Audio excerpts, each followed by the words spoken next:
Je pense qu'on peut commencer. Alors, vous êtes prêts, vous? Ouais.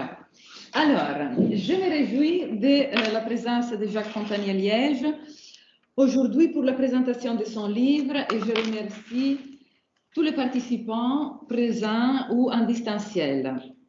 Jacques Fontanier, vous le savez tous, professeur émérite de sémiotique à l'Université de Limoges et membre honoraire de l'Institut universitaire de France. Il est également président honoraire de plusieurs associations de sémiotique, dont l'Association internationale de sémiotique visuelle et l'Association française de sémiotique. Je ne détaillerai pas sa carrière administrative ou politique, qui est assez longue, mais je tiens à rappeler qu'il a occupé des fonctions importantes, non seulement au sein de l'Université de Limoges, dont il a assuré la présidence durant 2 mandats, mais aussi au niveau national comme directeur de cabinet au ministère de l'Enseignement supérieur et de la Recherche de 2012 à 2014. Ces très nombreuses publications, une quinzaine de livres personnels, concernent au début de sa carrière la sémiotique littéraire et visuelle, et plus particulièrement l'analyse énonciative de ses discours, son premier livre personnel, Les espaces subjectifs, introduction à une théorie de l'observateur, littérature, peinture, cinéma, est paru en 1989.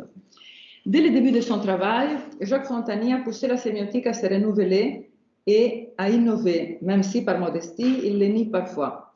Avec Sémiotique de Passion, écrit en collaboration avec Algirdas et Julien Greimas, est paru en 1991, il a abordé la théorie de la narrativité d'une manière nouvelle en prenant en considération la sensorialité.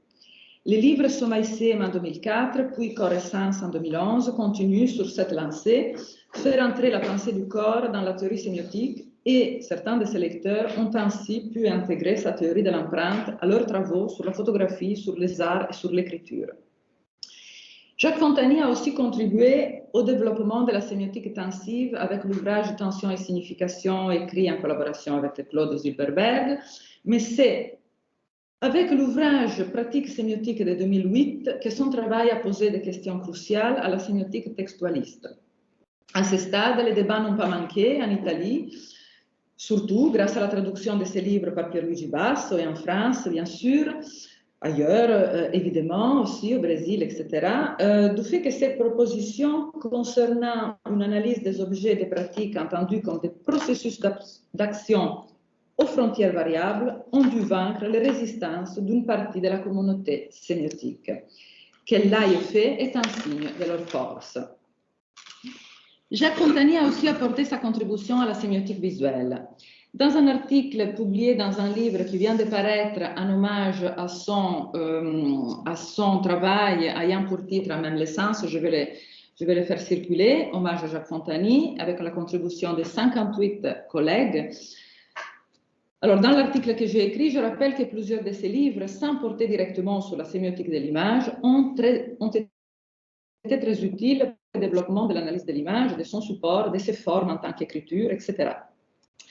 C'est ainsi que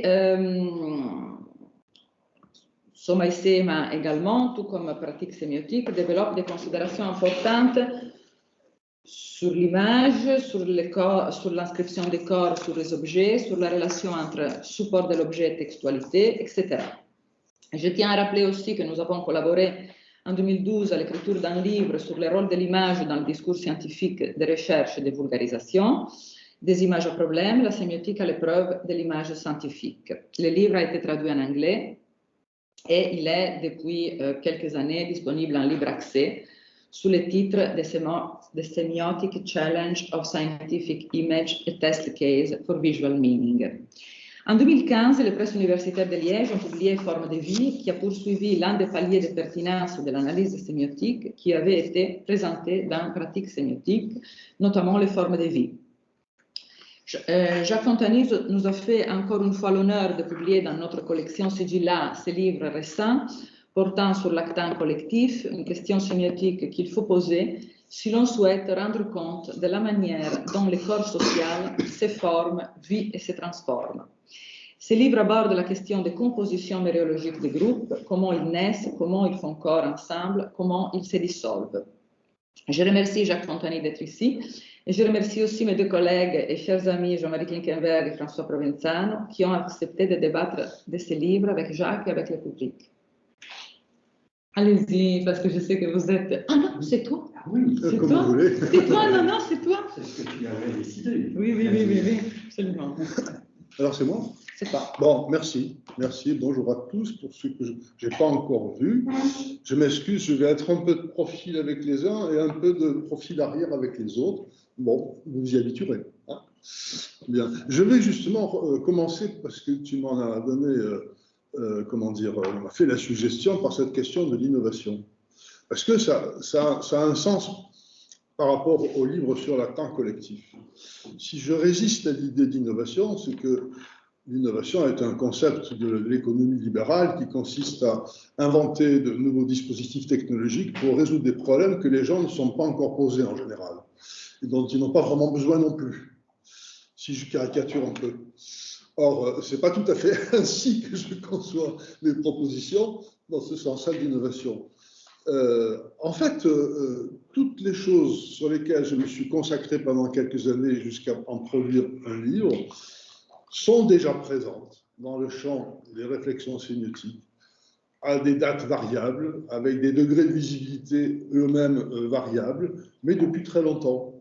Donc en fait, ma méthode à moi, ça consiste à saisir une petite boîte noire qui est cachée dans un coin, à l'ouvrir, à gratter, à déployer, à radicaliser, jusqu'à ce que je trouve les limites, enfin ce que je pense être les limites, de manière à ce que ça suscite des réactions, et éventuellement des envies de prolonger.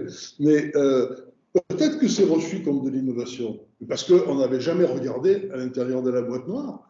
Tout y était en germe, le corps, les passions elles-mêmes, mais ça précédait la période où j'ai vogué seul, si j'ose dire. Et l'actant collectif, c'est pareil. Si vous cherchez dans la littérature sémiotique ce qui est dit de l'actant collectif, il n'y a vraiment pas grand-chose.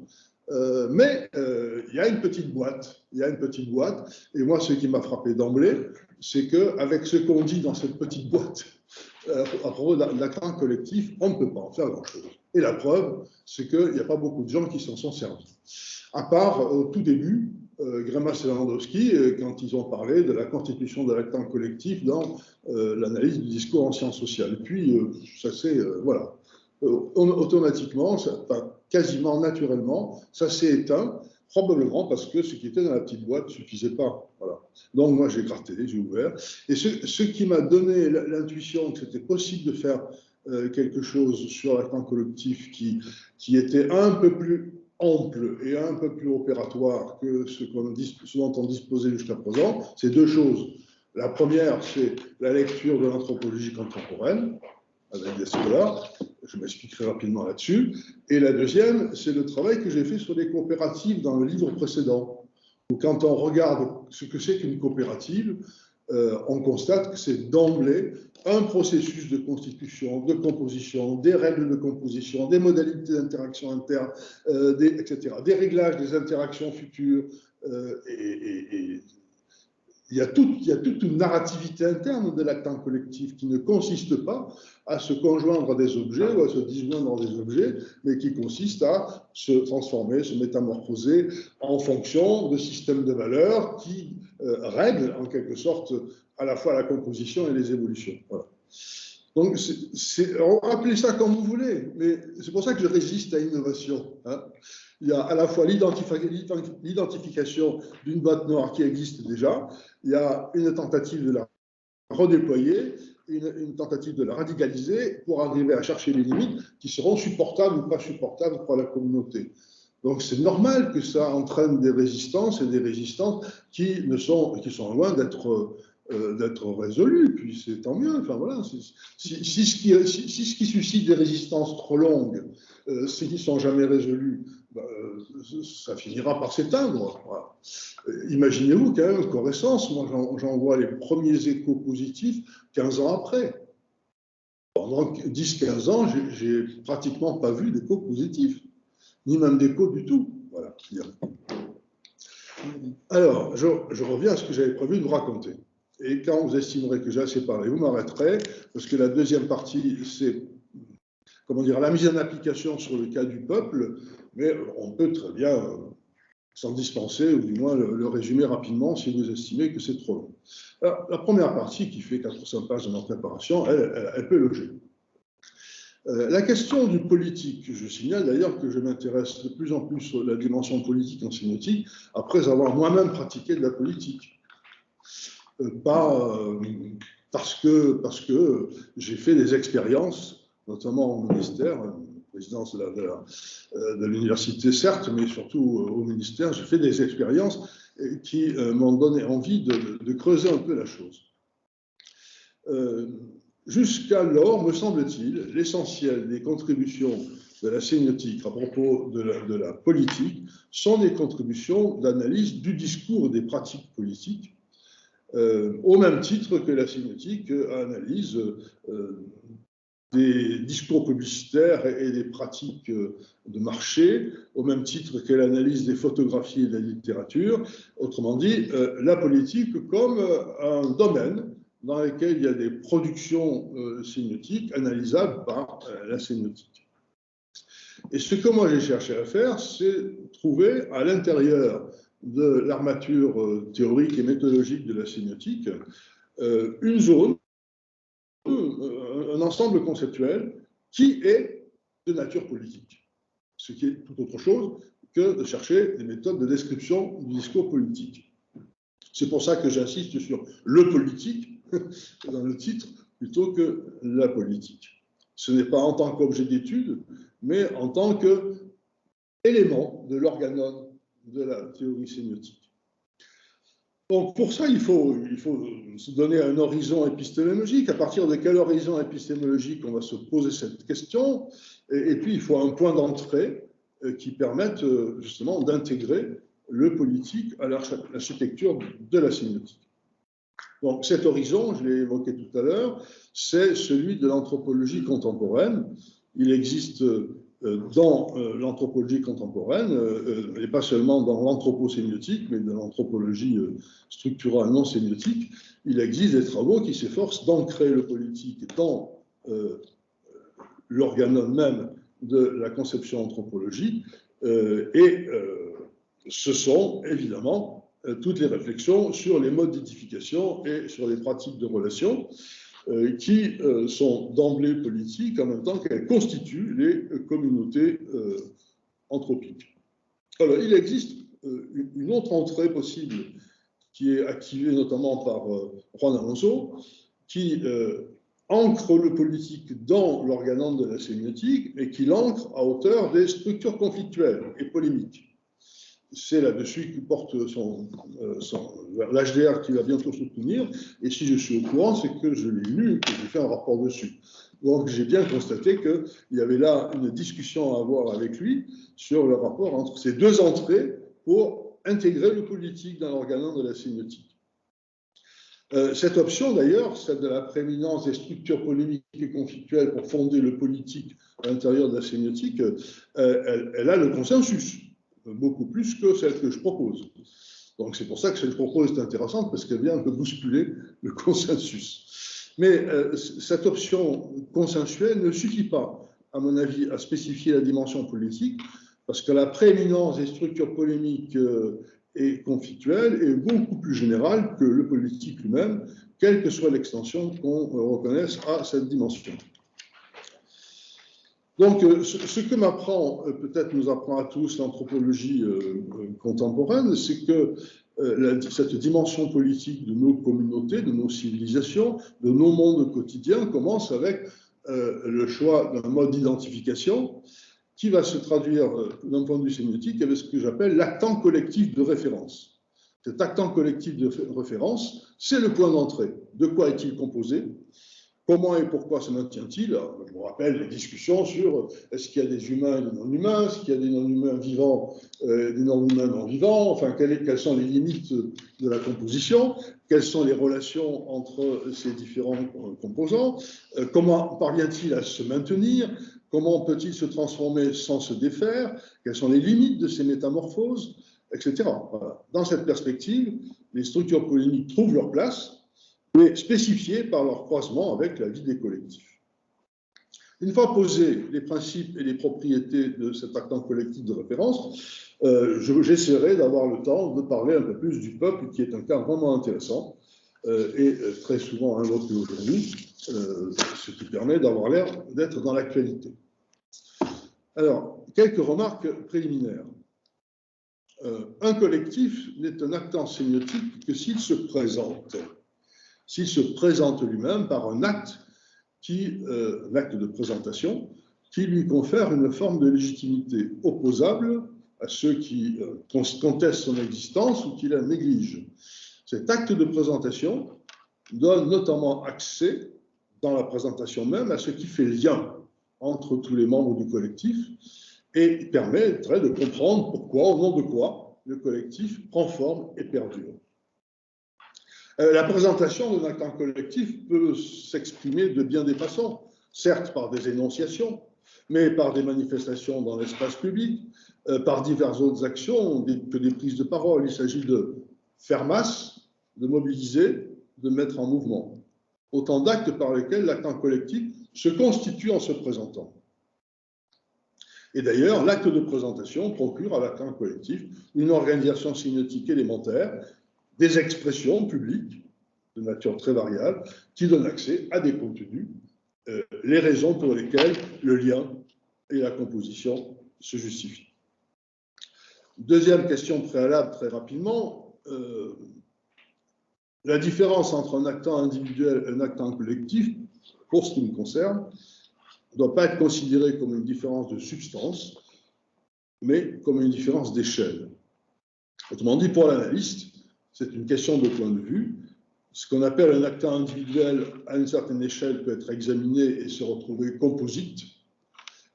Et on se pose la question, alors, les mêmes que pour ce qu'on appelle un actant collectif, quels sont les composants, quels sont les liens, quels sont les rapports de force, etc. La psychanalyse nous a appris à faire ça avec l'actant individuel et bien d'autres, on pourrait le dire, de bien d'autres approches. Et de même, un actant collectif peut être saisi à une échelle où il est une unité molaire à laquelle on reconnaît un rôle comme sujet, destinataire, etc., et où on ne se pose pas la question de la composition. Donc, entre collectif et individuel, on a un rapport d'échelle, mais ce rapport d'échelle, comme tous les rapports d'échelle dans toutes les sciences qui en font usage, c'est aussi un rapport de détermination. On doit pouvoir se poser la question, quel type de composition d'un actant collectif le prépare mieux à être sujet que destinateur ou que destinataire? Et c'est la question qui se pose malheureusement pour le peuple et de manière négative pour certaines réponses. Donc, l'actant collectif de référence, puisque c'est ce dont je parle principalement, au fond, c'est celui du palier supérieur des échelles, celui qui devient l'instance de référence dans un monde de sens et qui en fonde la dimension politique. Ce choix, choisir comme actant collectif de référence le palier supérieur des échelles d'analyse, d'un acte de nature épistémologique et politique, puisqu'à chaque fois, un nouvel actant collectif est instancié dans un monde qui se reconfigure. Et l'actant collectif de référence, c'est celui auquel toutes les entités composantes qui appartiennent à ce même monde de sens se réfèrent pour s'identifier, pour hiérarchiser les valeurs, pour organiser les pratiques, pour interagir entre elles, etc., et pour définir la vérité, pour définir les conditions de la connaissance, et bien d'autres domaines encore. Par exemple, déterminer ce qui a du sens, ce qui n'en a pas, déterminer ce qui est un fait, ce qui n'est pas un fait, ce qui est vrai, ce qui est faux, ce qui est indécidable, pour construire le sens de la vie, pour écarter ce qui en ferait une existence absurde, etc. Donc, je n'insiste pas plus sur cette question, puisque justement, ça va être l'objet de la suite. Donc, le politique, je ne vais peut-être pas insister trop là-dessus, parce que je viens d'en dire suffisamment peut-être pour la présentation, mais je rappelle que dans la généalogie conceptuelle des collectifs, ceux des animaux, ceux des robots, ceux des humains, l'émergence du politique commence avec ce qu'on appelle les espèces eusociales et se poursuit avec l'importance accordée à la qualité modale des liens internes, par exemple, l'égalité ou pas égalité, la spécialisation des rôles ou pas de spécialisation, la liberté ou pas. Une chose qui m'avait frappé mais durablement dans l'analyse des coopératives, c'était la récusation de la spécialisation, qui en faisait une différence considérable par rapport au collectif de caractère libéral. Et donc, il y a ainsi des qualités modales qui sont des déterminants des liens internes qui sont d'emblée des qualités à dimension politique.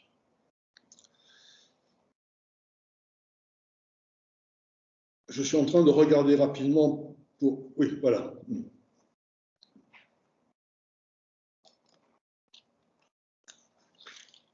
Pour passer à la statut sémiotique de l'actant collectif. Alors, je vais revenir à la petite boîte noire chez Greimas et Courtès dans le dictionnaire. Ils donnent quelques précisions sur ce qu'ils appellent actant et acteurs collectifs, qui implique en fait d'emblée les acteurs dans l'actant collectif. Le trait collectif individuel me semble en fait, dans cette petite boîte noire, caractériser les acteurs qui manifestent l'actant et pas l'actant lui-même. Donc c'est une définition qui tourne court très vite. Le caractère collectif n'aurait aucune incidence sur le statut actentiel et par conséquent, le concept d'actant collectif, si je peux me permettre, ne sert à rien, ne serait d'aucune pertinence en tant qu'actant.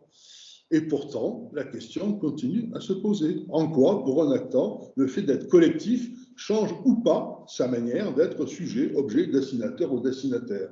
Si cette question n'est pas pertinente, je peux m'arrêter tout de suite, vous commencez à discuter et on passe à autre chose. Mais si elle est pertinente, on peut continuer un peu. La pertinence de la notion d'actant collectif, je le rappelle, apparaît en linguistique très tôt, dans le champ de la linguistique structurale, dans les discussions autour de la parole, de la communauté linguistique, de la masse parlante et de l'énonciation. Chez Saussure, il y a un actant collectif qui s'appelle masse parlante et qui n'est pas l'addition de tous les sujets parlants, les actants individuels qui pratiquent la langue naturelle. Le sujet parlant est un actant et pas un acteur. Ben, il est aussi acteur, bien sûr, mais en tant que sujet parlant, c'est un actant. C'est l'actant sujet de l'instant d'énonciation, de la parole, et la masse parlante, un autre actant dont il faut s'interroger sur que fait-il de plus que l'addition de tous les actes des sujets parlants.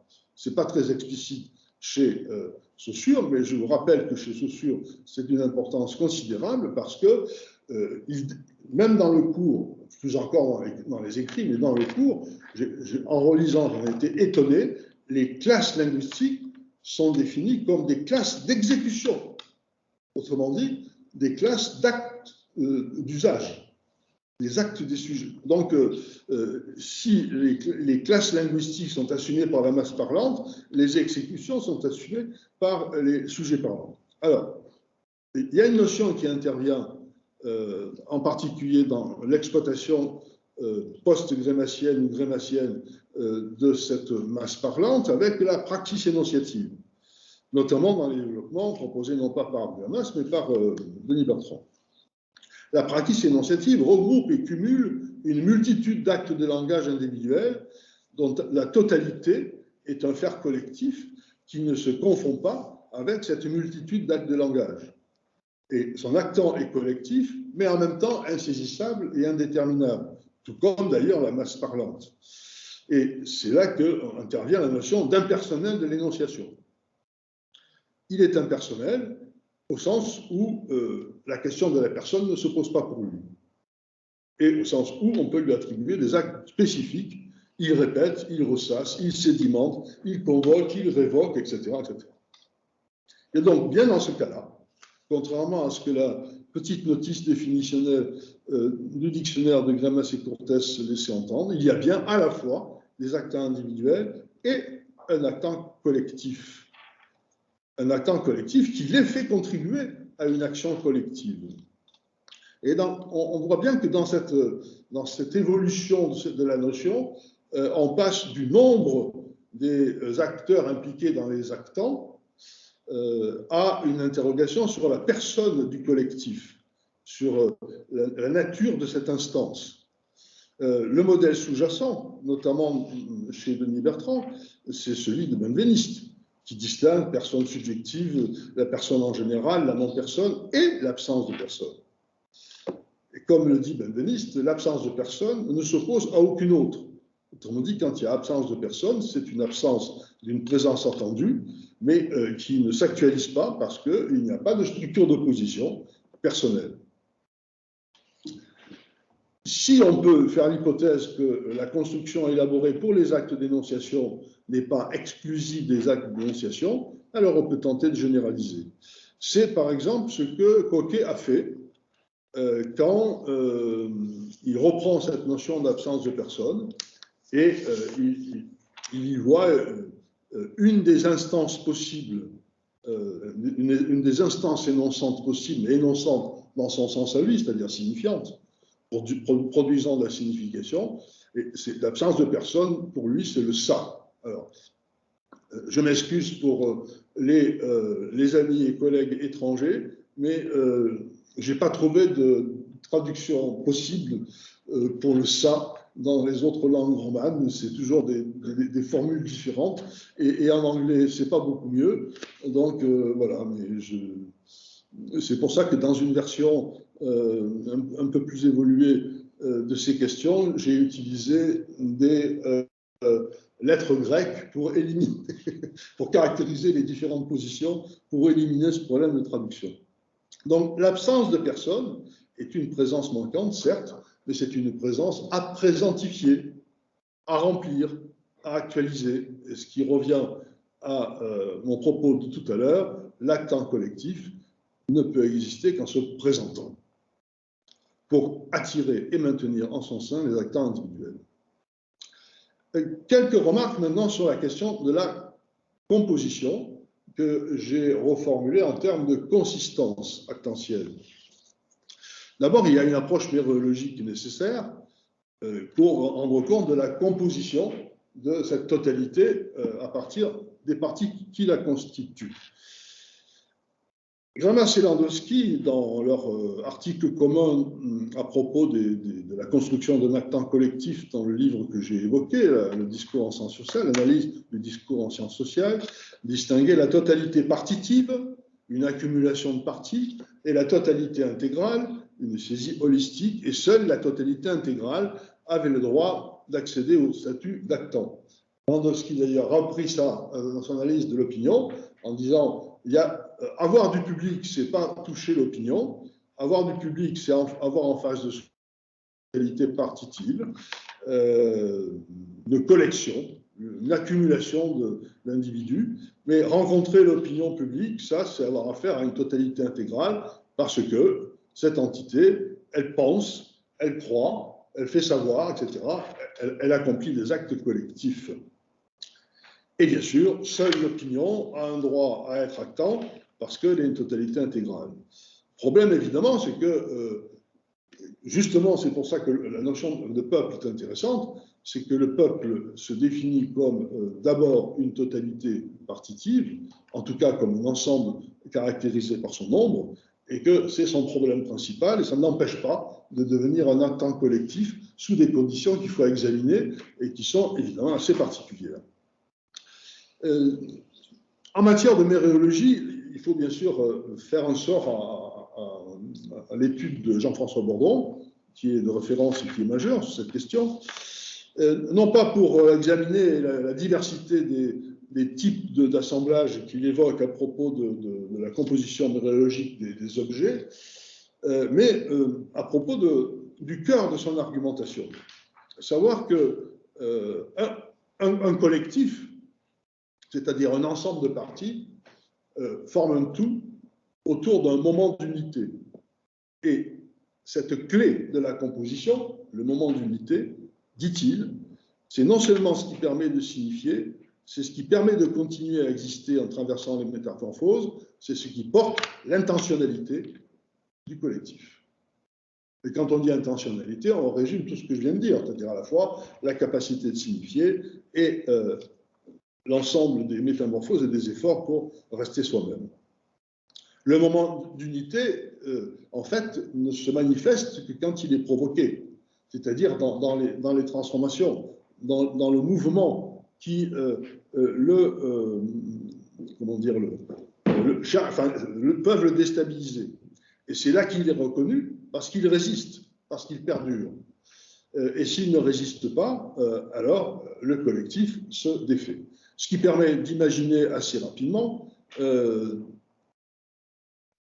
une catégorisation des métamorphoses, à savoir la permanence d'un côté et les métamorphoses qui défendent le moment d'unité, les mutations, et puis on a des mutations auxquelles on peut résister par le maintien, et on a une permanence avec laquelle on peut jouer par l'altération. Donc, permanence-mutation avec les contradictoires, altération et maintien. Bon, ça ne nous fait pas avancer beaucoup, mais ça nous permet de comprendre qu'il y a aussi bien des transformations dynamiques, comme la mutation et l'altération, que des transformations stationnaires de résistance du moment d'unité, comme la permanence et le maintien. Alors, on voit tout de suite en même temps qu'on ne peut pas se contenter d'un moment d'unité statique, au sens où ce serait une simple description de relations entre les parties. Puisque dès que j'évoque des forces qui s'exercent sur ce moment d'unité pour le faire changer ou susciter sa résistance, j'ai quelque chose d'autre que les simples relations méréologiques, mais des flux et des forces. Et c'est l'ensemble de ces deux, à savoir les relations méréologiques et la force des liens, ainsi que la force qui s'exerce sur ces liens pour les faire changer ou se distendre, les deux réunis, c'est ce que j'appelle la consistance actentielle. Dans un des chapitres du livre, j'ai analysé en détail la décomposition, non seulement de la culture, mais de l'existence d'un peuple indien du Chaco. Et quand on regarde sur un cas d'espèce précis comme celui-ci, à partir de l'ensemble des travaux ethnologiques sur la question, ça devient passionnant, parce qu'on s'aperçoit qu'on a affaire à des collectifs qui sont tenus ensemble par plusieurs moments d'unité combinés, compatibles. Donc, on voit bien que la complexité du dispositif rend l'ensemble à la fois plus solide, plus cohérent, et en même temps plus vulnérable aux attaques, parce qu'on peut attaquer à plusieurs niveaux.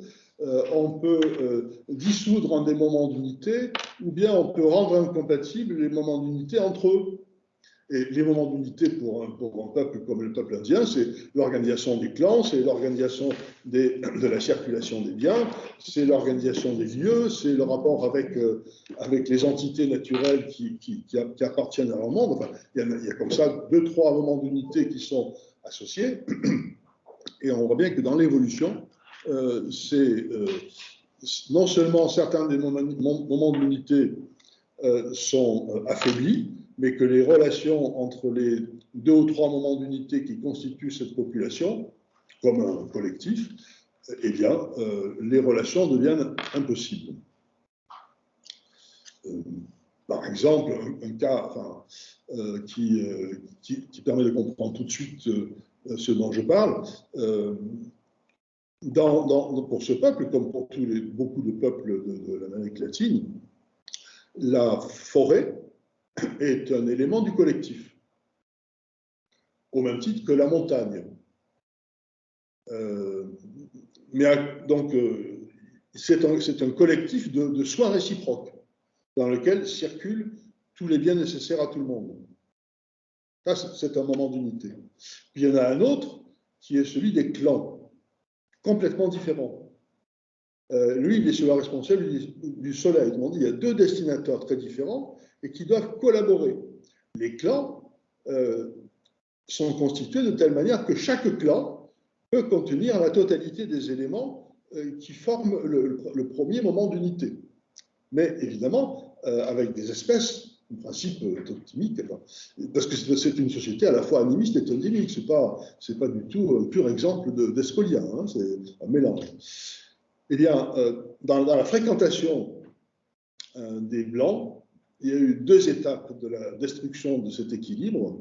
La première, c'est la destruction de la forêt par les bulldozers. Donc les bulldozers sont devenus pour les Indiens les éléments majeurs du collectif des Blancs. Donc il y a des Blancs qui sont des quasi-humains, et puis il y a des bulldozers qui sont des quasi-non-humains, ou humains, enfin en tout cas. Et puis la deuxième étape, c'est le moment où ils entrent en relation économique avec eux et où les Blancs leur font exploiter le bois de leur forêt, couper, brûler et vendre. Et alors là, ils contribuent eux-mêmes à la décomposition d'un moment d'unité qui devient absolument intenable par rapport aux autres moments d'unité et qui les affaiblissent. Voilà. Alors, vous voyez que à analyser concrètement sur des cas bien documentés, c'est à la fois passionnant, complexe, et on voit bien qu'il y a une narrativité interne qui mérite d'être analysée et qui ne peut absolument pas être ramenée à la narrativité des jonctions d'objets, ni même, encore moins, enfin, à la narrativité de l'union et de l'esthésie landowskienne. Ça n'a rien à voir avec ce que moi je connaissais jusqu'à présent. Mais je n'ai pas encore complètement élucidé. Hein. C'est à rechercher et analyser plus précisément. Alors, est-ce que je peux parler un peu du peuple? Est-ce que j'ai un peu de temps, selon vous? Non. Oui, on avait des questions sur le peuple et le populisme. Donc on y reviendra peut-être. Oui, oui. Alors, je dis simplement, en résumé, à propos du peuple, que si je me suis intéressé à cette notion, bien sûr, c'est parce que c'est un concept à la mode et qu'il est problématique et que les Français ont connu une période bien compliquée avec les Gilets jaunes et que bien d'autres ailleurs, rencontrent des difficultés avec la manière de traiter le peuple. Mais j'ai essayé de reconstituer d'abord l'histoire de cette totalité partitive qui n'arrive pas à se totaliser, au moins dans l'ère, je dirais, depuis l'époque des Lumières et dans l'ère européenne. Bien entendu, je ne suis pas omniscient et, comme je le disais dans Iadiluia ultra crépidarien, et par conséquent, je ne me suis pas hasardé, par manque de documentation et de compétences, sur la totalité des conceptions du peuple dans le monde entier. Quand on regarde en Amérique latine, par exemple, le parcours de constitution du peuple n'est pas tout à fait le même. Néanmoins, à travers les analyses qui sont faites par des politologues latino-américains, on voit bien que le problème est celui aussi de la totalisation, savoir de la capacité du peuple à se constituer comme un actant porteur d'une force politique. Bien, bon. Alors, j'avais dit que je dirais rapidement. La difficulté à totaliser est carrément inscrite dans les constitutions, dès lors que le peuple se définit comme celui qui peut élire mais ne peut pas gouverner, voire dans la description qui est faite par Sieyès, l'inventeur ou le formalisateur du suffrage censitaire, c'est celui qui n'a pas les compétences, même pour élire et être élu. Et je vous rappelle que dans le suffrage censitaire, comme il faut trouver un critère pour évaluer ceux qui ont ces compétences pour élire et être élus et ceux qui ne les ont pas, ce critère, c'est le montant des impôts payés. Puisque le montant des impôts payés peut traduire le niveau d'activité économique des personnes et par conséquent une certaine facette de leurs compétences. Donc l'histoire du peuple commence avec une histoire de nombre. Le peuple, c'est le nombre. C'est le plus grand nombre. Et puis ça se déplace. Le peuple, c'est une question modale. peuple, ça veut, mais ça ne peut pas. Et comme il veut, s'il veut que ça se réalise, il faut qu'il délègue. Alors, il délègue parce que quand on est trop nombreux, on ne peut pas faire. Puis ensuite, il délègue parce qu'il n'est pas compétent. Autrement dit, la question centrale, c'est toujours celle de la totalisation légitime. Et c'est la raison pour laquelle la question de la présentation du peuple, c'est-à-dire de sa mobilisation, est aussi déterminante, puisque c'est dans la présentation qu'il va afficher, sinon la légitimité des liens, du moins la force des liens. Et mon analyse de la question du peuple peut se résumer très simplement. Toutes ces opérations permettant de faire du peuple une totalité qui puisse avoir un rôle actentiel, de transformation, tournant autour de la force et pas des compétences. Comme la force ne peut pas se rabattre uniquement sur le nombre, il faut lui trouver un contenu, et ce sont toujours des processus de mythification qui lui procurent ce contenu. Alors, ce sont des mythifications occasionnelles que procurent, par exemple, les discours politiques des leaders charismatiques populistes, toujours extrêmement fleuris, emphatiques, entraînants, métaphoriques. Enfin, ils ont un caractère de transformation mythique assez évident, mais momentané, ponctuel. Et puis, il y a d'autres formes de mythification qui sont plus durables, et j'en ai énuméré quelques-unes, mais que je ne vais pas détailler. La mythification par préfiguration, qui est une mythification caractérisée par Hans Blumenberg, qui, lui, se consacre principalement à la manière dont le peuple devient un opérateur historique. Donc la préfiguration permet d'en faire un opérateur historique. Et puis il y a l'ensemble des mythes messianiques, c'est-à-dire le fait d'intégrer dans le collectif peuple d'autres forces que des forces humaines liées aux membres humains du peuple, d'intégrer des esprits, des êtres immatériels, des ancêtres, des idées incarnées, des passions collectives, enfin, toutes sortes d'entités qui font partie du peuple et qui garantissent en quelque sorte l'agentivité de sa force et sa capacité à transformer le monde. Alors, je termine en concluant par une petite séquence. J'aime bien les petites séquences, mais ça permet de donner une image syntagmatique des opérations et de ne pas les considérer comme des actes magiques. Donc, la présentation du peuple et la présentation de l'acte collectif en général commence par un acte de regroupement qu'on peut appeler la totalisation, c'est-à-dire qui identifie les membres, quels sont les membres possibles, qui procure le moment d'unité. Ensuite, un acte de rassemblement des forces, c'est-à-dire la mise en situation de pouvoir effectuer, donc qui agglomère, qui équilibre les forces, les liens compositionnels. C'est le moment dynamique par excellence qu'on peut appeler, à la manière de Bordron, l'effectuation. Et puis, il y a un dernier acte de la présentation qui est l'acte de création, de transformation des états de choses. C'est-à-dire, en gros, on pourrait appeler l'agentivité, mais en tant qu'étape, moi, je me contenterais à la manière de la tour de l'appeler instauration. Donc, totalisation, effectuation, instauration, ce sont les moments de la présentation. Mais ce n'est pas forcément les phases, je dirais, narratives successives. On peut le considérer aussi comme topique, c'est-à-dire il faut toutes ces opérations, il n'est pas absolument nécessaire de les considérer comme des phases successives.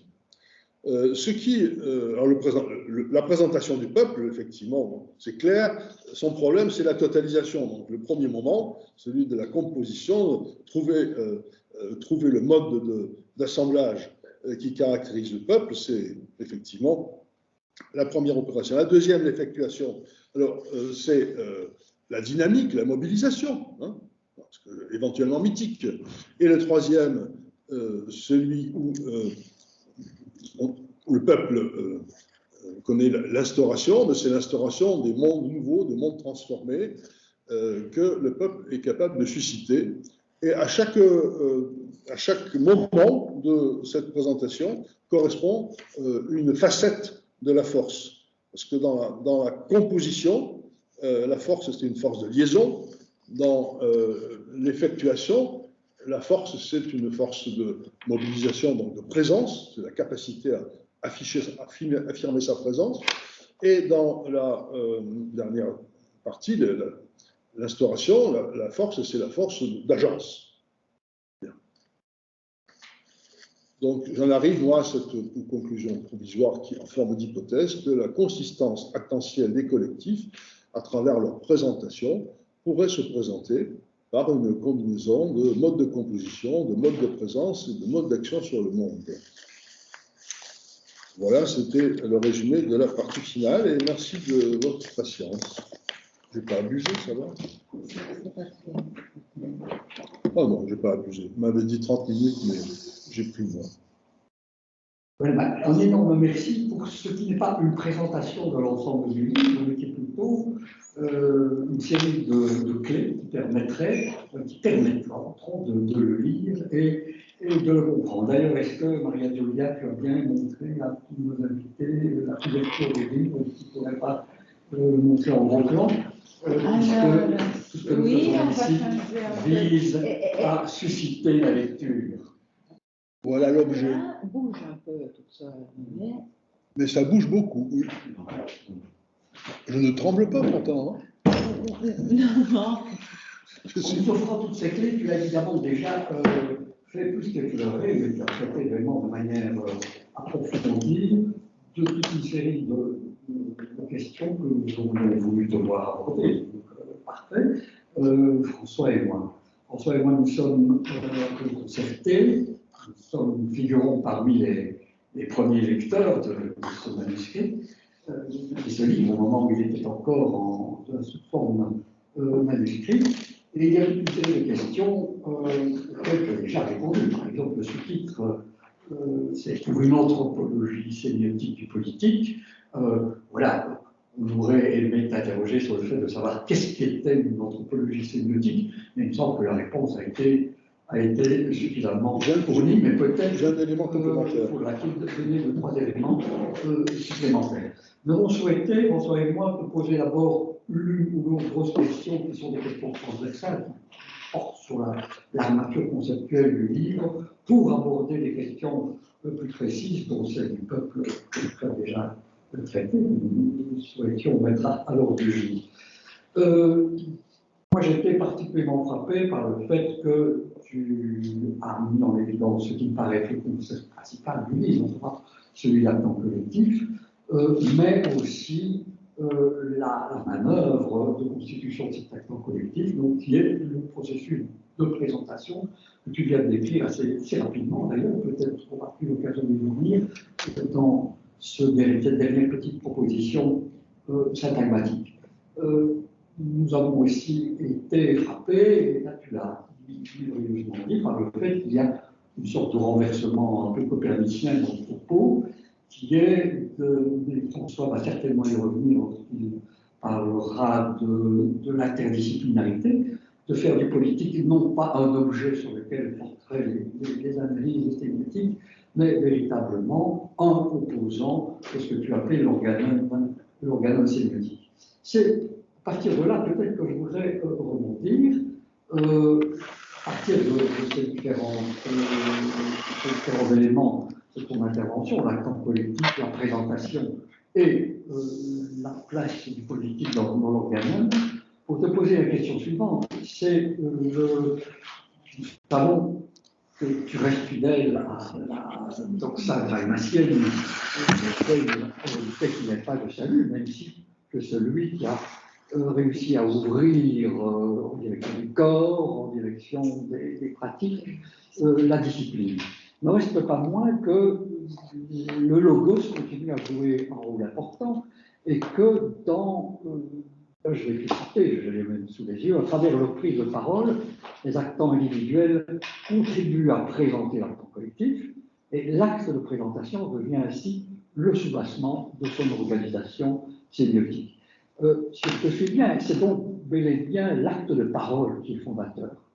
Autrement dit, le logos n'est pas un terminus ad quem, mais bien un terminus ad quo, puisque c'est lui qui va déterminer l'ensemble du mécanisme de présentation et de formation des unités.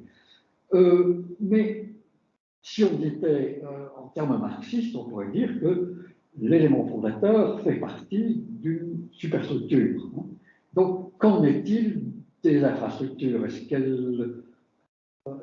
Quel rôle peuvent-elles jouer? Où sont-elles situables dans l'ensemble de la construction conceptuelle? Deux réponses. Premièrement, il n'y a pas que le logos. J'ai pris l'exemple de l'actant collectif de la parole et de la masse parlante parce que c'est le seul domaine où, dans les années 30, 40, 50, on a donné un peu de sens substantiel à l'actant collectif. Et que sur les autres thématiques possibles, autres que l'énonciation, on n'a pas vraiment pris en compte l'actant collectif. Donc, j'ai développé cette idée-là. Et ensuite, quand je parle de la présentation, donc c'est une possibilité parmi d'autres, sur cet aspect-là. Quand je parle de la présentation, je dis clairement, il se présente par des prises de parole, par des manifestations de l'espace public, par toutes sortes de modes d'expression qui ne sont pas forcément du logos, qui peuvent être des pratiques comme une manifestation de rue, qui peuvent être d'autres expressions, je ne sais pas, enfin, des pancartes, des banderoles, de la gestualité, voire des actions violentes, comme ça se passe parfois. Donc, la présentation est un mode d'expression qui peut être plurimodal. Donc, ce n'est pas forcément uniquement logos. Il y a la place pour le reste. Mais on ne va pas jeter le logos. D'accord. Ça serait dommage. Deuxièmement, alors, les infrastructures. Ça fait très très longtemps que je n'ai pas relu mon petit Marx. Et par conséquent, je ne sais pas si je sais encore bien ce que ce sont les infrastructures, sinon les conditions de production, de l'appareil de production. Donc, d'un point de vue anthropologique, je dirais que l'infrastructure correspondrait à l'organisation des pratiques de relation. Il n'y a pas que les pratiques de production, la production en fait partie, puis il y a d'autres types c'est l'ensemble des pratiques de relation. Et dans ma conception de l'actant collectif, qui est finalement une transposition, j'espère, assez fidèle de la conception d'Escola, les pratiques de relation sont en partie déterminées par le type de communauté et de composition et de lien de cette communauté, ce qu'il appelle les modes d'identification, donc déterminées par l'actant collectif de référence. Elles sont toutes disponibles, mais c'est la hiérarchie, c'est la différence entre les pratiques dominantes et les pratiques accessoires, etc., qui fait que dans le naturalisme, l'échange est au premier plan, que dans l'animisme, la prédation est au premier plan, que dans le totémisme, la transmission est au premier plan. En disant ça, d'ailleurs, je caricature un peu d'Escola, je me l'approprie et j'en fais ma propre lecture. Donc, si ça peut être une réponse à ta question, c'est ça que j'aurais envie de donner. C'est-à-dire que s'il y a des infrastructures à ces manifestations superstructurelles des actants collectifs, eh bien, c'est dans les référentiels qui organisent notamment les pratiques. Et c'est une des raisons pour lesquelles, mais je pourrais y revenir tout à l'heure, j'ai voulu, alors que mes lecteurs évaluateurs avaient tendance à me dissuader de l'y laisser dans le livre, j'ai voulu absolument laisser la question de la topologie des référentiels des actants collectifs de référence, parce que c'est là que l'on peut voir comment les différents types de contenus caractérisant les actants collectifs, à savoir la répartition des vérités, la distribution des pratiques, etc., peuvent être organisés par un modèle hypothétiquement transversal et commun. Voilà, je crois que j'ai à peu près répondu dans la mesure... Mais peut-être je vais t'amener à répondre aussi encore à un autre aspect de cette question. Le travail met en évidence toute une série de phénomènes extrêmement évolutifs, des phénomènes éminemment variables. Et la richesse même les terminologies que tu mobilises est à cet égard vraiment très, très exemplative. Hein. Je parle souvent de métamorphose, de reconfiguration, de mutation critique, d'opération de liaison, de déliaison. Mais quel est le moteur de cette variabilité? Tu viens encore d'utiliser le mot force, ce terme qui intervient dans le processus que tu as décrit. Mais quelles sont les forces qui visent qui permettent de choisir à un moment donné ou de décrire un phénomène de liaison et tantôt un phénomène de déliaison? Alors, il me semble que le livre effleure parfois cette question. À un moment donné, lorsque tu parles des nudges, tu montres très bien qu'il y a eu des contextes sociologiques propres à l'apparition de ces pratiques, ou à un autre moment, tu évoques quand même l'économie coloniale. Mais comment peut-on conceptualiser ces forces? Quelle est leur source? J'ai une réponse qui doit être trop simple, mais j'ose. Et j'avais commencé à la formuler à propos des formes de vie, à savoir qu'il y a un principe de persistance, c'est-à-dire que l'existence n'est que persistance. C'est sommaire, mais ça a l'avantage d'être... C'est puissant. Ça a l'avantage d'être estampillé par Spinoza, persévérer dans son être. Et un peu par Darwin, même. Oui, aussi, voilà. Donc, finalement, la seule question de base qu'on peut se poser à propos d'un collectif, c'est qu'est-ce qu'il fait pour perdurer? Et jusqu'à quel point il peut se transformer sans casser son unité, c'est-à-dire tout en perdurant. Et parce qu'il faut qu'il se transforme pour perdurer. Voilà. Donc c'est le principe de la persistance. Mais il y a un double principe. Il y a la persistance qui est centripète, qui est une forme de stabilisation, mais il y a quelque chose qui vient contredire la persistance, ce sont les forces centrifuges, et donc c'est le rapport entre les forces centripètes et les forces centrifuges qui permettent les mutations, les métamorphoses, etc. Oui. Et il faut aussi expliquer les forces centrifuges. Oui, alors c'est là où vient, à mon avis, se propose la greffe entre les deux conceptions de politique, celle que je propose, organisée autour de l'acte collectif, et celle qui est plus classique et consensuelle sur les structures polémiques. C'est-à-dire qu'en fait, si quand je dis exister, c'est persister, quand je dis persister, il y a forcément une contre-persistance. Sinon, on ne dirait pas persister. Voilà. Donc, la force de persistance, la force de base, elle n'est une force de persistance que parce que l'existence est toujours menacée. Parce que l'existence, par définition, est un risque. Alors, qu'est-ce que c'est que cette contre-persistance? Ça peut être d'autres collectifs, ça peut être des forces conflictuelles internes, ça peut être toutes sortes de choses. Voilà. Mais c'est pour ça que je dis, elle est un peu mécanique, un peu bébête, ma réponse, mais bon, si on peut s'en contenter, ça marche. Oui. Ça m'amène à ma troisième sous-question sur ce rapport du politique et du sémiotique, avant de laisser la parole à François, qui est que, En politique, il y a la politologie, qui est la description du mécanisme, et il y a la politique comme pratique, c'est-à-dire tu as dit qu'une partie de l'origine de cette réflexion pourrait qu'à un moment donné, dans ton existence, tu as eu à faire de la politique, c'est-à-dire à être une force effective de changement dans l'univers.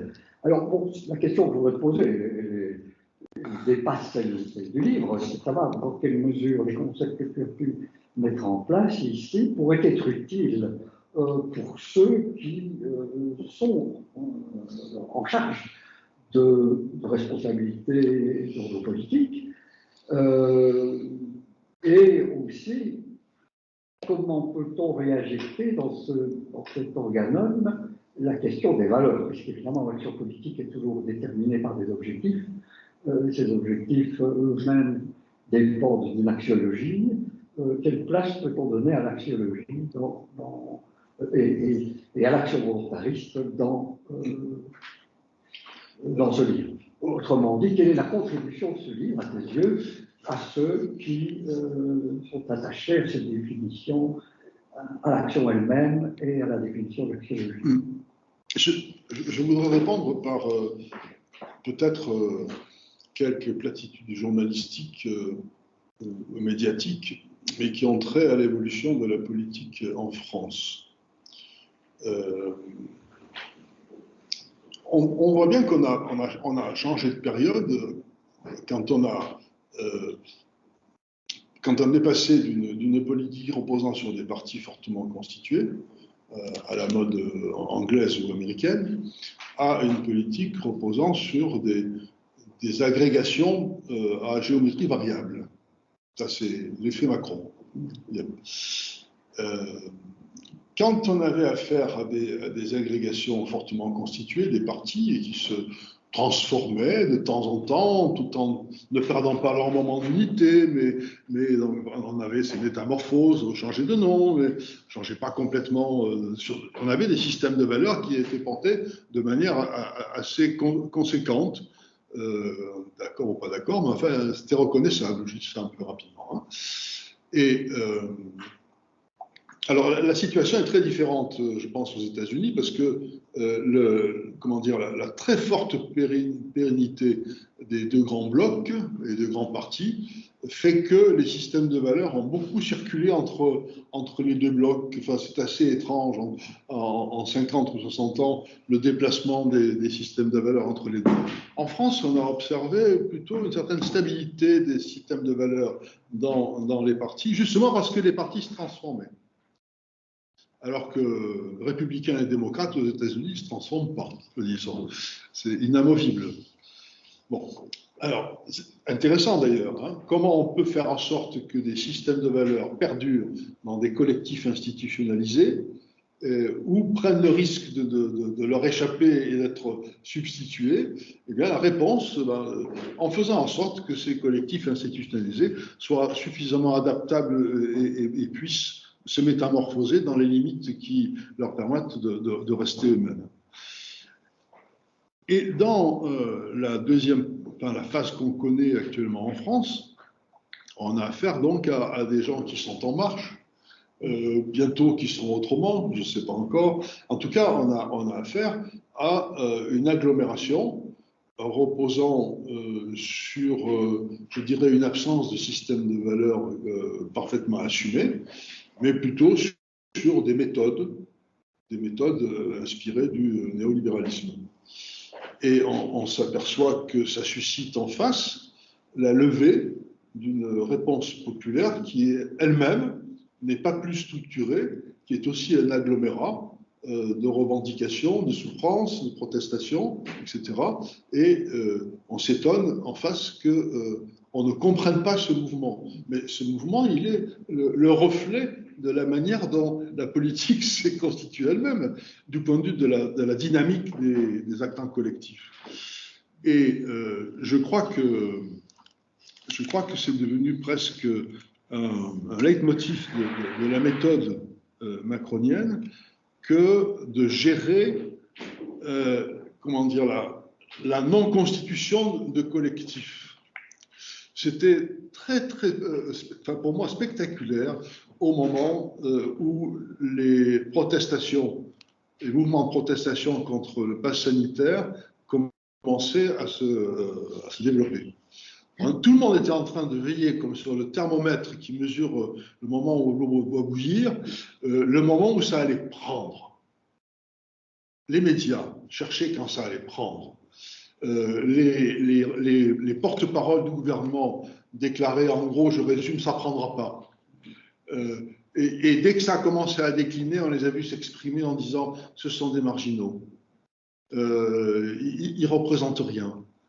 Autrement dit, on voit désormais l'enjeu, parce que l'expérience des Gilets jaunes a montré que ça pouvait prendre, et durablement, là ça avait pris. Un collectif avait trouvé un système de liens et de force pour vivre pendant presque une année à manifester tous les samedis. Et là, ce qui était surveillé, c'était ça. Donc c'est presque devenu l'objet de la politique maintenant. Il ne s'agit pas de savoir quelles sont les valeurs qui sont portées, il ne s'agit pas de savoir quelle est la nature des liens, mais il s'agit de savoir si le collectif va prendre ou pas, s'il va prendre ou s'il va se déprendre. Donc ça pourrait être une réflexion qui pourrait aider les politiques à réfléchir au phénomène qui est en train de se produire, mais vu la manière dont le gouvernement de Macron réagit et gère la chose, je crois qu'ils n'ont pas besoin de moi et de la sémiotique. Ils ont déjà compris. Ils sont assez malins. Ils sont assez malins. C'est d'ailleurs pas étranger avec la multiplication des nudges, puisque tu as parlé des nudges. Moi, quand j'ai abordé les nudges, j'ai pas vu tout de suite la dimension politique.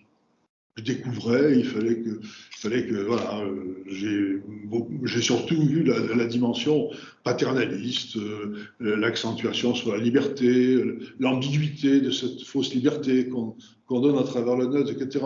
Mais pas au-delà. Et je me suis rendu compte, en analysant un certain nombre de nudges, que la dimension politique, elle était tout de suite présente dans la plupart des nudges, à travers la question de l'appartenance à un collectif.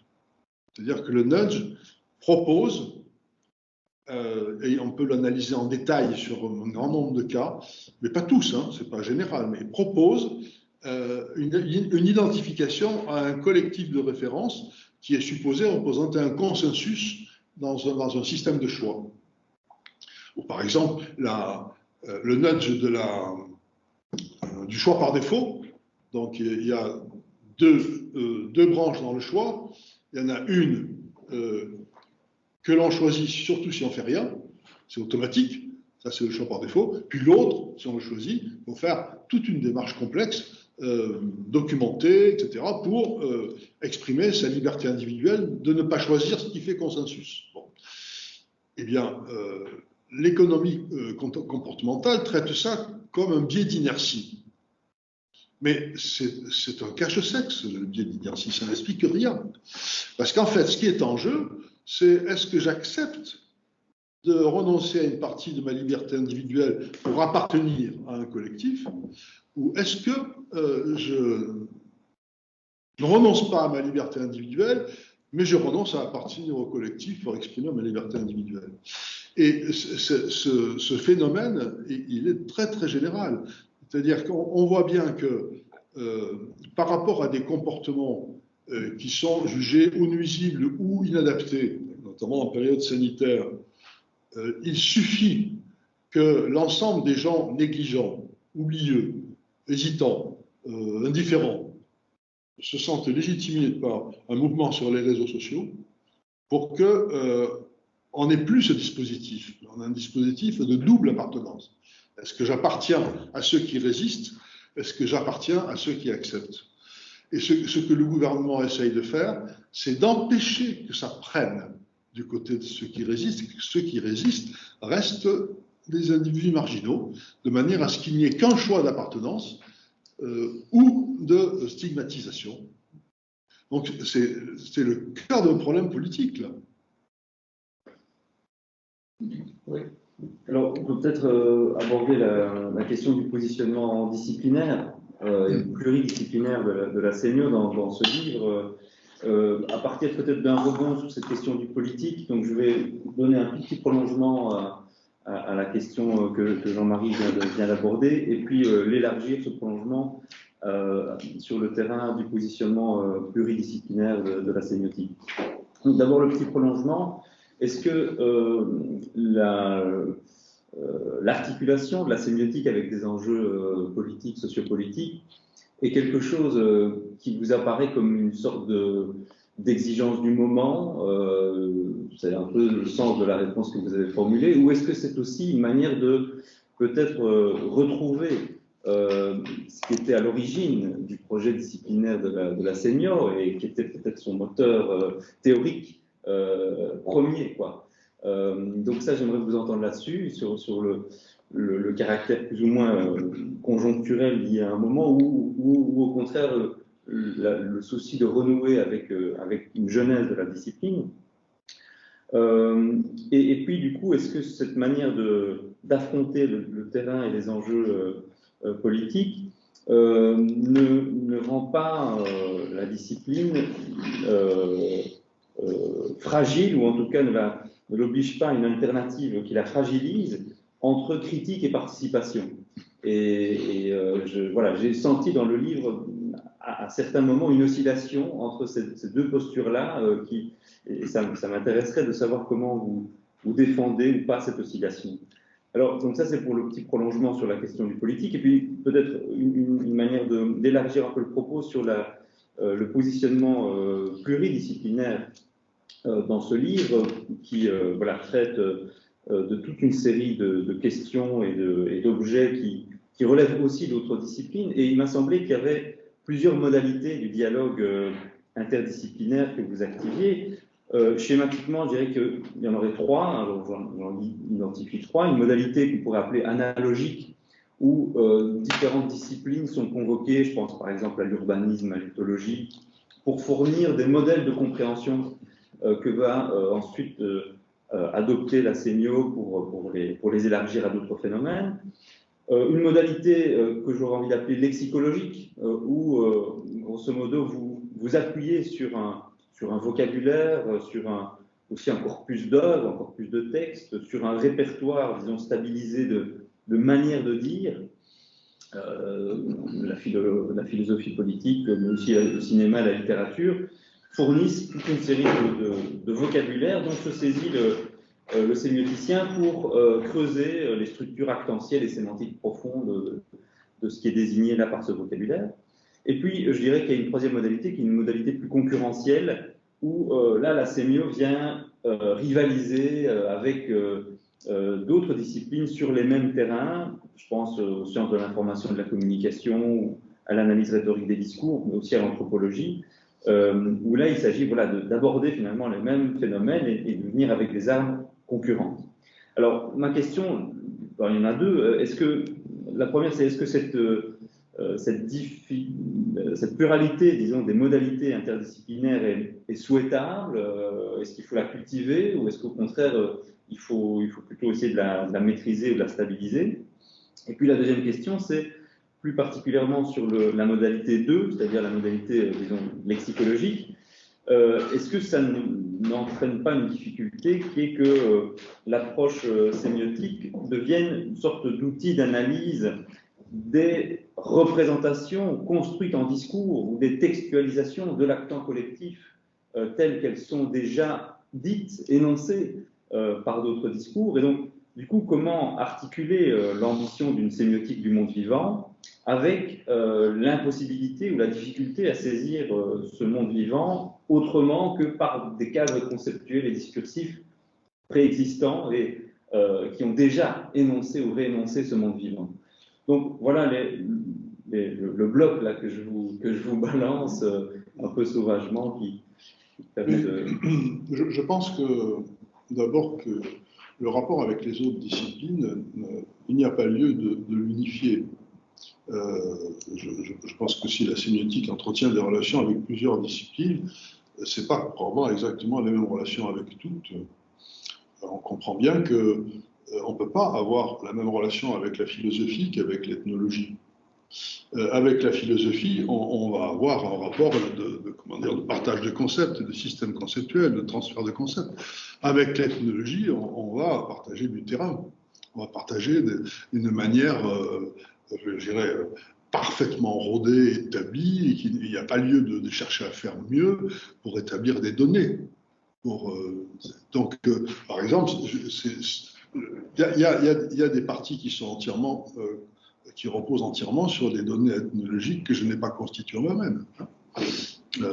Le principal fournisseur étant un jeune homme qui était de grand avenir dans le moment de le structuralisme naissant, Lucien Sebag, à propos des aéroéos.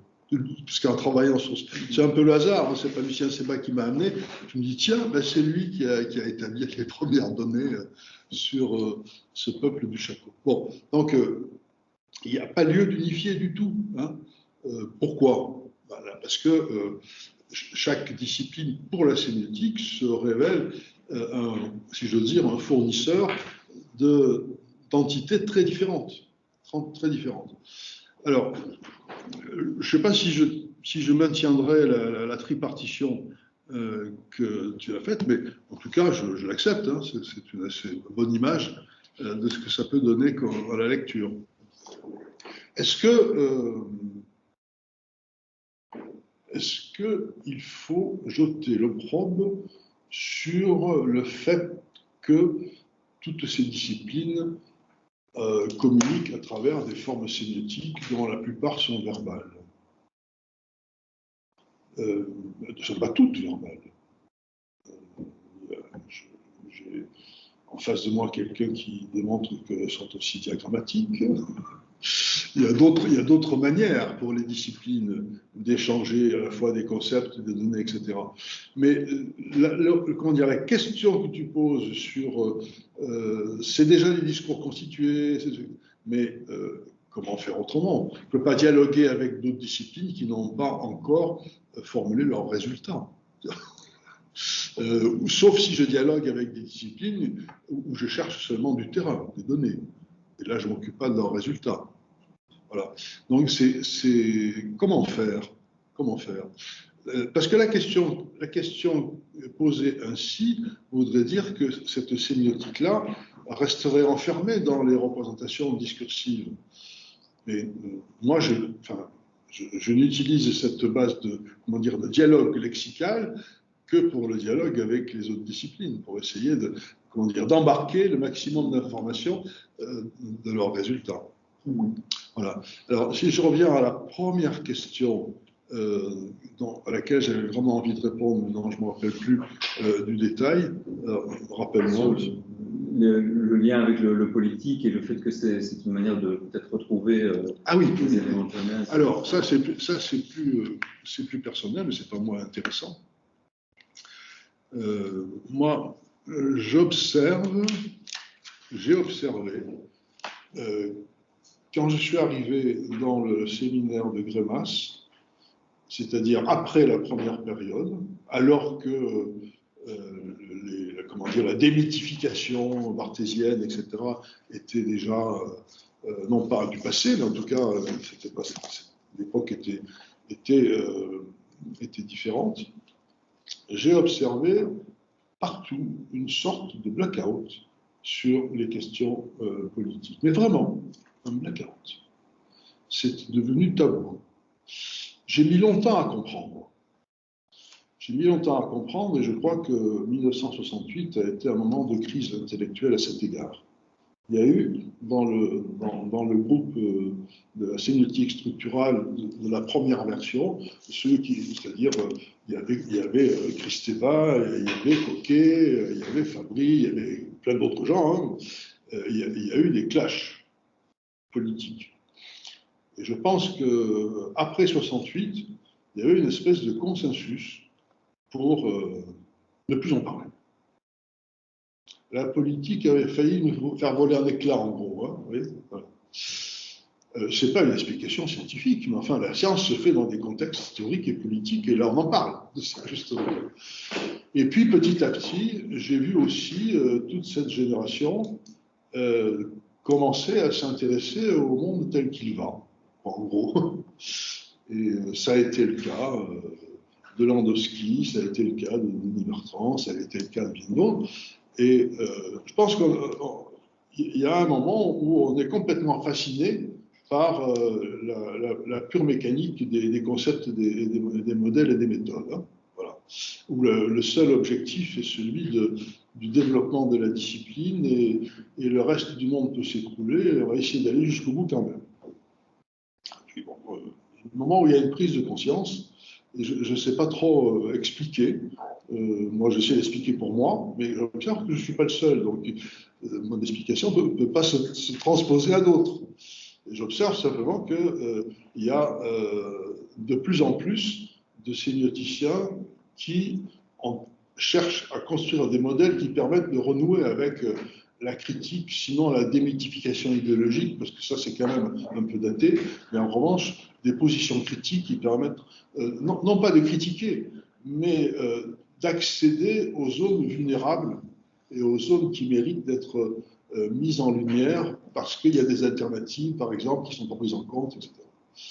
Alors peut-être est-ce l'ère du temps avec la pression des menaces climatiques, écologiques, qui quand même concernent tout le monde un peu plus autrement un peu plus que la guerre froide à l'époque où on faisait de la sémiotique au début. Peut-être est-ce aussi qu'ayant changé de génération, on n'a plus du tout affaire maintenant à une génération qui a vécu ce blackout. Voilà. Donc, et il y a des pays où la pression des questions politiques est tellement indémêlable des questions scientifiques en sciences humaines et sociales, où c'est devenu complètement naturel. Je pense au Brésil, par exemple. On ne peut plus faire les sciences humaines et sociales neutres actuellement au Brésil. C'est très difficile, puisqu'elles sont attaquées. Et dans tous les pays où elles sont attaquées, par leur capacité justement à poser des questions qui gênent, eh bien, elles deviennent critiques. C'est le cas en Turquie. Enfin, bon,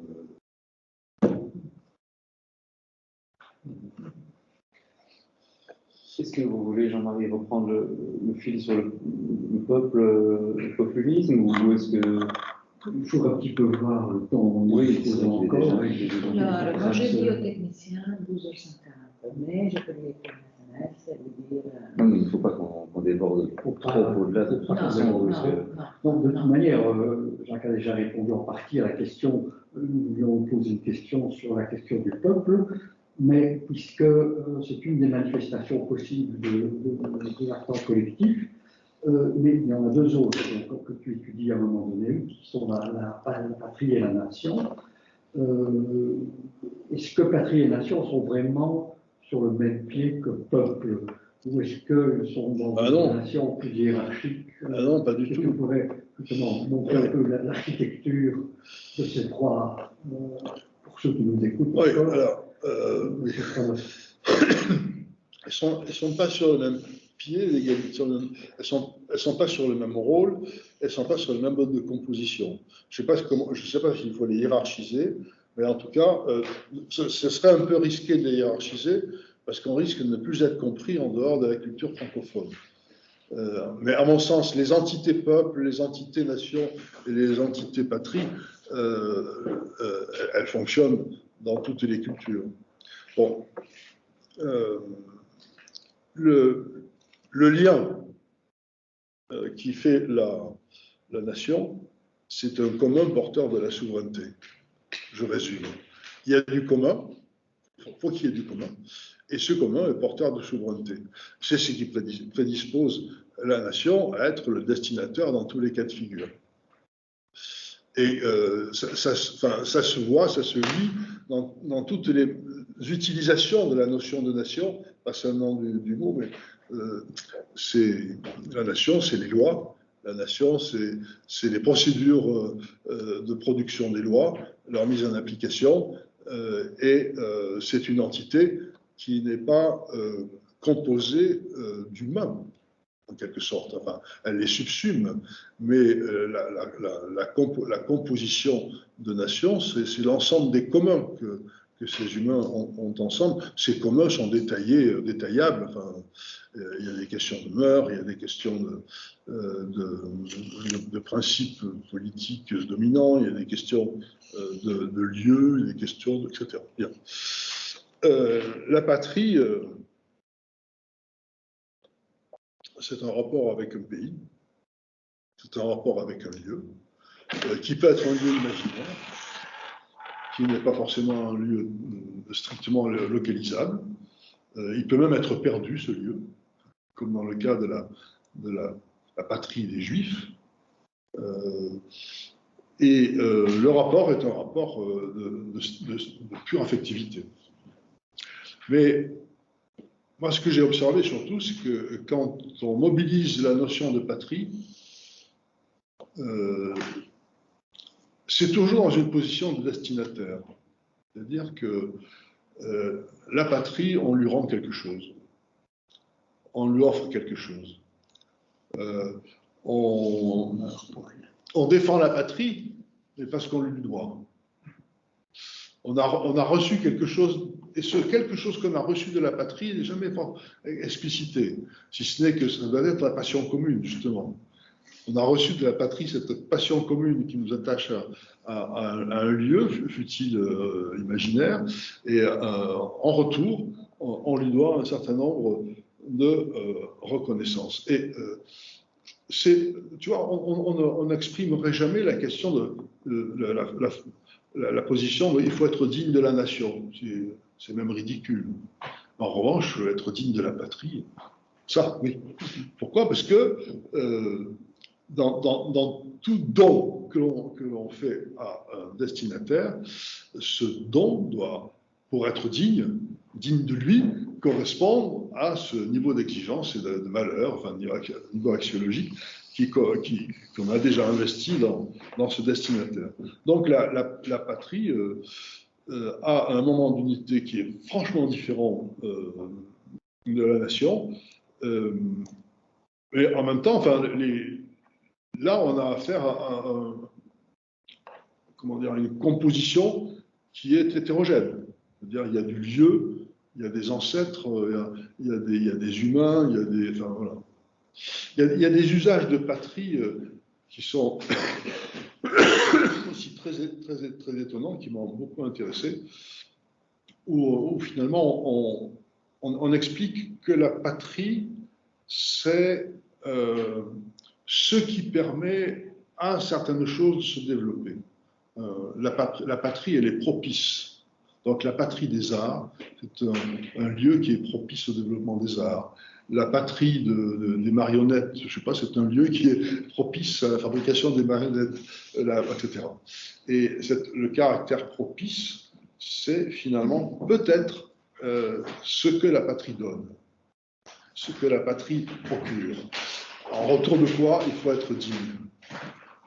Donc là, on a dans la patrie une relation je ne sais pas si c'est intersubjectif, enfin une interaction très forte, très explicite, qui n'est pas du tout présente dans la nation.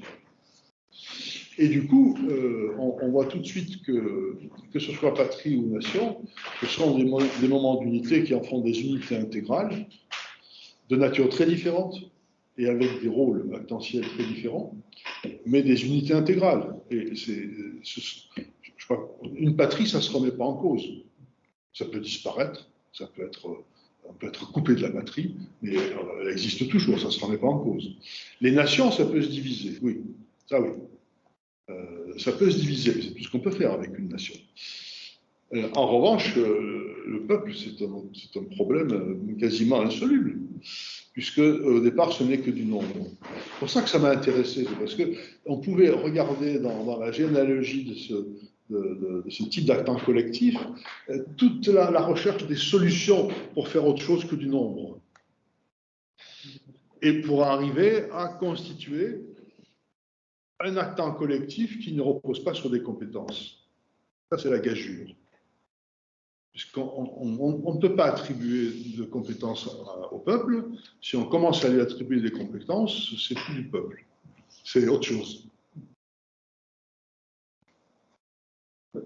Dernier rebond, peut-être, si vous avez... parce qu'il y a quand même un dossier là qui m'intéressait beaucoup dans le livre et qui, je sais, intéresse aussi Élise et qui est présente ici, c'est celui sur les fabriques de vérité. Ah oui. Et peut-être ça va nous permettre de retisser un petit peu les différents fils de la discussion. Parce que donc il y a une proposition qui est quand même assez forte là sur cette question de la vérité. Proposition de dépasser un peu l'alternative entre une conception normative, hein, qui serait celle qui consiste à faire le tri entre le vrai et le faux, et une conception relativiste qui consisterait simplement à dire il y a plusieurs mondes de vérité qui sont clos sur eux-mêmes et tout.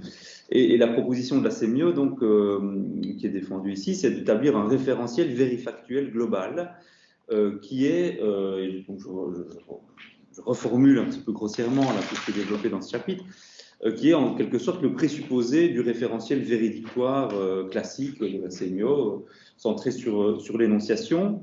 Et donc, en deçà, en quelque sorte, de ce référentiel véridictoire, il y aurait ce référentiel vérifactuel centré sur les pratiques d'établissement des faits, sur les manières de pratiquer la connaissance, la vérité, telle qu'elle s'actualise dans des mondes particuliers. Et donc, vous proposez une typologie de 4 mondes génériques vérifactuels, 4 manières de poser des faits et de pratiquer la vérité et la fausseté des interactions, en défendant aussi l'idée qu'il y a une nécessaire influence d'intrication entre ces mondes. Je peux dire, tu es un lecteur merveilleux. Ah bon, non, c'est que la lecture est elle-même très, très claire et très féconde. Mais donc voilà, pour résumer, la proposition, c'est celle-là. Et puis, il y a quand même une prise de position là, qui s'exprime sur ce que font les médias contemporains à ce jeu-là, et ce que font les formats sémiotiques de ces médias, qui seraient, si je vous ai bien lu, donc des agents qui viennent égaliser, uniformiser les régimes de vérité. Ces genres médiatiques des médias numériques n'indiqueraient plus les régimes de croyance sur lesquels ils devraient reposer, et donc entretiendraient une confusion quant au monde de vérité en fonction duquel il devrait être reçu.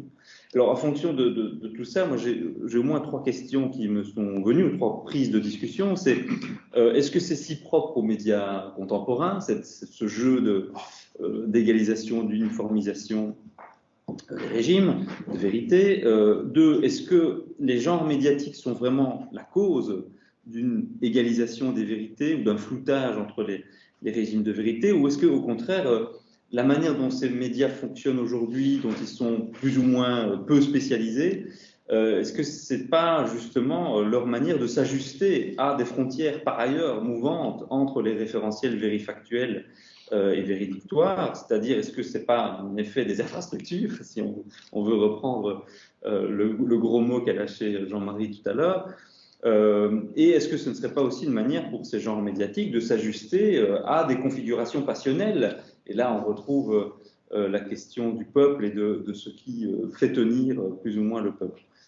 Et enfin, 3e élément de discussion, c'est bien sûr, on peut considérer que c'est important d'élargir du véridictoire au vérifactuel, mais malgré tout, dans ce référentiel vérifactuel, il y a toujours bien fact dedans, c'est-à-dire que c'est toujours bien les faits, même s'il y a plusieurs pratiques d'établissement des faits, mais c'est toujours bien des faits qui restent le fondement de toute adhésion à une forme de vérité.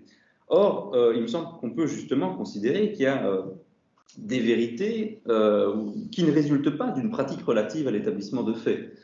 Et donc, est-ce que le référentiel vérifactuel n'est pas qu'un des référentiels véri quelque chose, peut-être véripassionnel, ou il y en aurait peut-être d'autres qui ne reposeraient pas sur la question de l'établissement des faits ou de ce qu'on estime être un fait qui peut supporter un effet de vérité.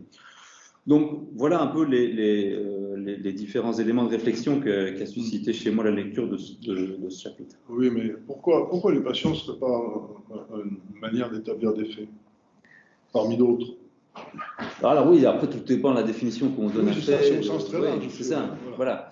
Parce que fait, reçoit aujourd'hui quand même dans le discours ordinaire une définition qui est extrêmement positiviste, quoi, qui est ce dont qu'on peut attester avec des méthodes voilà, d'observation objectivante, etc. C'est pas comme ça que je l'ai abordé, moi, parce que quand j'ai parlé des faits, j'ai fait un détour chez Rastier en parlant de c'est ce qu'on peut valoriser, c'est les phénomènes que l'on peut valoriser pour les conduire vers une objectivation. C'est tout. Mais donc, une objectivation, c'est-à-dire de manière à ce qu'on puisse en dire quelque chose et mentir ou dire la vérité, voilà, c'est tout. Hein. Alors, je reviens à l'essentiel de la question. Peut-être que ma manière de dire les choses peut laisser penser que je fais porter l'opprobre entièrement sur les médias contemporains, et ce serait une erreur que j'ai mal exprimée. Mais je considère que dans toute situation qui peut ne pas être celle des médias contemporains, où on perd les repères génériques, on perd en même temps les critères sur lesquels se fondent les énoncés de vérité, d'illusion, etc. Parce que c'est un des guides, c'est pas le seul, hein, mais c'est un des guides de la mise en œuvre de la vérifactualité, de la véridiction, les genres. Alors, ce que je constate, c'est que le mélange des genres, c'est pas la seule période de l'histoire des idées où il y a eu des mélanges des genres. Hein. Il a été massif, là. En ce moment, il est massif. Alors, est-ce que c'est une manière de s'adapter à une évolution de la conscience collective? Pourquoi pas, hein. Je ne vais pas chercher la poule et l'œuf. Hein. Je dis simplement que ça l'accentue et assez fortement, suffisamment fortement, pour qu'un lecteur des médias un peu naïf puisse ne plus savoir où il en est, du point de vue des régimes de vérité. Parce que, en fait, la position que globalement, enfin, j'adopte à l'égard de cette question, c'est qu'une fois qu'on admet qu'il y a plusieurs zones d'établissement des faits avec des procédures, des valeurs différentes, il y a trois stratégies. La première, c'est de dire « je suis dans le bien et je ne veux pas écouter les autres parce qu'ils sont tous faux ». Donc, je suis dans le régime de la vérité subjective, et c'est dans mon expérience, ce qui n'est pas dans mon expérience, ça n'a aucune valeur. Ou bien, je suis dans le régime de l'objectivité scientifique, des procédures, etc., et les autres, ils racontent n'importe quoi. Deuxième manière, c'est effectivement de tout égaliser. C'est-à-dire, on brasse, et plus personne n'y reconnaît rien, bien. Et puis, troisième manière, c'est de dire, il faut organiser la navigation. C'est la proposition que je fais. Parce que je considère qu'il est aussi néfaste d'être enraciné en ignorant tout le reste dans l'objectivité scientifique que d'être enraciné, enfermé dans l'opinion non vérifiable, mais soutenue par la masse, par la quantité des mêmes gens qui partagent l'opinion. Voilà. Si la navigation a lieu, alors on va trouver des corrélations intéressantes, y compris des contradictions, mais on va les articuler entre ces différentes positions. Si la navigation n'a pas lieu, il n'y a pas de solution. Espérons qu'elle ait lieu. Alors, malheureusement, je n'ai pas le temps de donner la parole à la salle parce que il y a un examen qui doit se dérouler à 1h, donc à 55, j'ai promis de laisser la salle et à 50, on attend notre technicien. Mais je tiens à vous remercier très chaleureusement pour la profondeur de vos réflexions, pour vraiment aussi pour la belle manière que vous avez eue de discuter entre vous et j'espère qu'il y aura d'autres occasions de nous réunir. Merci à toi d'avoir créé l'occasion de cette rencontre. Merci. Avec C'est un plaisir de discuter avec vous. Au revoir tout le monde, merci d'avoir été là. Ciao, ciao. Ciao, ciao.